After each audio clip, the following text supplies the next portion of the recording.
Raising cattle has been a way of life in Iowa for decades.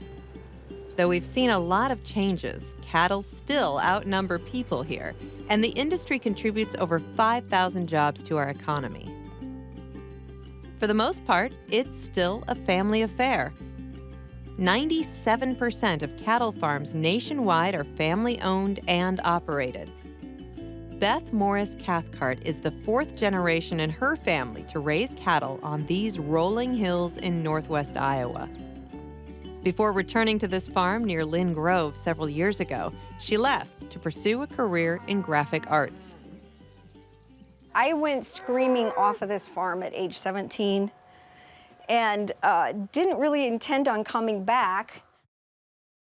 Growing up, I always wanted to go out and help my dad, but in our family, in the Morris family, the women did not work in the fields. Finally, one day, my dad was getting older and concerned about what would happen to the farm, and we were standing out here on top of the hill, and he was a man of few words, and he just said, he goes, "You're the farmer."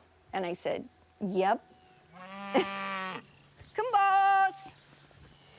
Come, boss! Beth's passion for good food, art, and stewardship of the land brought her back to this idyllic farm. She has both embraced her family's tradition and developed her own approach to raising her herd of roughly 65 animals naturally and nearly organic. The cattle are raised from a closed herd, meaning that they're born and raised here, and they're raised on grasses and stockpiled forages that we grow. That's a little bit different when they're grass-fed throughout their lifetime and also finished on grass.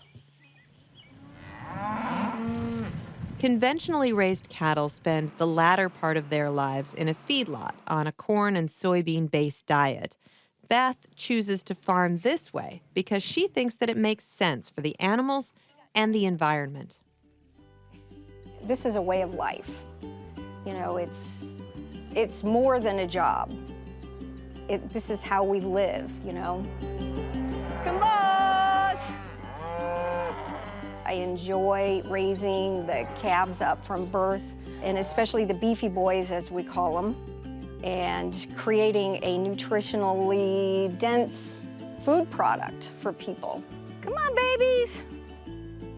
She believes it's her respectful and harmonious relationship with the cattle that produces a quality product. It has a wonderful, rich flavor. The meat is all dry aged for 14 days, and the juices are very condensed. The texture is different than conventional beef, and I don't know why necessarily. It's much more refined. It started out, I was raising it for our family, and then extended family, then friends, and then it's kind of grown. I just raise a few animals, you know, in a way that is appropriate for them and for this farm. Come on, babies! When they go to the processor, that's their first bad day. With an aging population of producers, it's tough to say what will attract young farmers to the beef industry. It's Beth's hope that talking about her personal approach to raising cattle will create an abundant and sustainable way of life for many generations to come.